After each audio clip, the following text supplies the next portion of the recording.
Okay, magandang araw ulit sa ating mga teachers ng Liano High School sa Araling Palipunan Department. Paano natin dapat gamitin ang form na ginawa ko sa Lucretia Summative Report? As usual, ilalagay natin ang mga region, school name, division, school ID, sugatin ng konti, ang school year 2020-2021 at ang grade section. Halimbawa, ang aking ginamit 8 argon. Ayan po. Advisor, ilagay niyo po yung pangalan ng advisor. Halimbawa, ang advisor ito ay si Respeta B, B so Aguinalidad. Yan. Yan ang pangalan ng advisor po niya. Saan po ilalagay ang pangalan ng bata? Dito po, sa nakikita nyo may 11.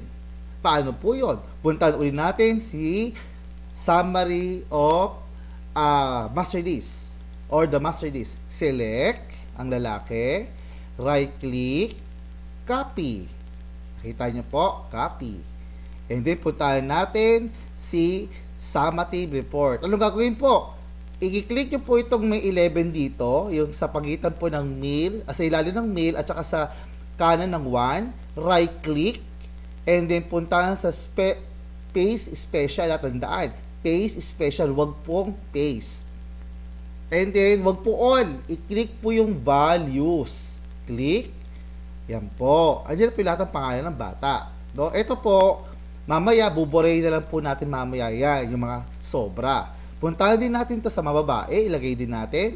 Select po natin sa babae. Okay po, right click, copy. At puntahan ulit natin dito ang para sa babae. Right click, and then paste special, click yung values. No? O nga pala, may nakalimutan din po pala tayo. Di ba may dinagdag po tayo kanina sa input? Ilagay natin yung kaninang bata na ating inilagay. Kasi kawawa naman si De Los Santos Brian. Nasa si De Los Santos Brian. Puntahan natin si De Los Santos Brian. Ito. Kasi nakalimutan na natin siya. Ayun, De Los Santos Brian. Right click, copy, at puntahan natin dito sa number 31. Right click, paste special, values. Ayan. Ngayon po, paano itong mga sobrang ito? Di burahin na lang natin dahil sobra siya. Siguro maganda po 26 hanggang 50. Kasi usually po, ayon po sa akin na obserbasyon, ay lagi na lang po 50% lagi ang hatian. No? Dun 32 to 35, burahin na lang. Select, and then click, delete. Ayun po. Delete lang po natin. Ulit natin. Select, and then click, wag na lang yan. Kasi po, delikado. Yung delete na lang po sa keyboard. Click, delete. Wag po ito. Yan. Ganyan din po dito sa babae. From 26 to 50, select, right click, delete. And then select din natin to. And then click the delete sa keyboard. Hindi po dito sa menu bar ng Excel. Yan lang. Tingnan nga natin kung ano yung itsura. Nakikita nyo po ito sa ibaba. Nakikita nyo po ito. Ayan, sa baba na yan. Okay po. Ito. Yan, nakikita nyo. I-select natin yung page break preview. Ayan po siya.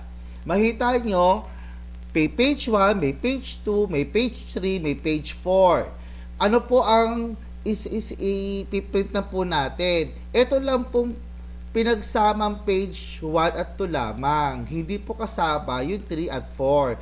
Bakit po may 3 at 4? Kasi po meron po tayong grade sa music, arts, PE, at MAPE. Total, yan po i-combine naman po sa MAPE. Kaya ito na lang po i-print natin. I-drag, i-click natin itong blue, dagang natin dito. Yan. Total, ito naman po ay ito naman po yung kailangan lang naman po ng ating mga boss. Yan po, no? Unlike ng kung kayo po yung MAPE teacher, ito po kailangan din po ito i-print. Pero so far, ito na po ang kailangan natin. Yan po. Naintindihan? Tingnan nga natin yung itsura niya. O, di po ba? Yan po yung tsura po niya. Pag pinirin po natin, no? Okay. Paano po kayo paglalagay ng grade? Puntahan natin kanina yung yung kanina po sa Araling Panlipunan. Ayan, puntahan natin si Lucrecia Periodical Report. Po. I-select natin tong si quarterly. Halimbawa, quarterly na po yung natapos natin. Puntahan natin yung dulo. Ayan, yung adjusted grade. Kung ayaw mo dito, trip mo itong summative quarterly grades, pwede naman po. Yung nga na po problema, ang problema po dito is, nakikita nyo po ito, naka-merge sa F, G, H, I na column. Pag ganyan po naka-merge, mahirap po natin i-paste yan. Dahil kakain siya ng malaking espasyo doon sa atin na one page lang. Ito po, one page. Isang cell lang naman po. Kapag pinis po natin yan, saklaw niya hanggang 1, 2, 3, and 4. O yung U, V, W, X na row. Kaya ako, suggestion ko po, ito na lang po gamitin po natin. Huwag itong summative of grades sa pag-copy-paste, kundi itong nasa periodical sa dulo. Ayun po. 'Di ba? Pag ginawa po natin itong pag-select, siguraduhin muna natin na dapat tugma ang pangalan ng bata doon sa grade niya sa summative. Ito po ay obligasyon po ng mga advisor na dapat tugma. Kasi baka copy-paste tayo, tapos tayo rin mawiwindang, no? I-check po muna natin. Pwede natin double check po ito, ganyan. I-check po natin dito. Kung tugma, kung sila chika, tama. Lacoste, tama. Lacra, tama. Laok, yan. Pag na-check na natin, na-verify na natin, mga mama at sir, pwede na natin i-copy ng sabay-sabay yung mga grade ng bata. Paano po yon? Puntahan natin yung adjusted grade. Click, and then select hanggang do sa kahuli-huli ang lalaki na si Brian. And then right-click, copy. No? Puntahan naman natin si Araling Panlipunan ni advisor. Hanapin nga natin. Ayun si Araling Panlipunan. Oops, teka lang po. Hindi natin nakikita sila chika. Puntahan ulit natin yung kanina. Paano nga ulit ang paggamit ng freeze of Excel? Tama. I-click natin yung view. And then click yung deep freeze panel. I-click natin to. Pag i-click natin to, siguraduhin natin dapat nakalagay na ang lugar o lokasyon kung saan natin i-freeze. Sa ngayon, dito ko nilagay sa lugar na ito. Kiklik natin yung freeze panel Ayun, lumabas na yung imaginary line na yun, di ba? Nakikita nyo? Yan. Ngayon, pag binub po itong cursor, yun, sumasabay na rin siya. No? Hindi siya natatabunan.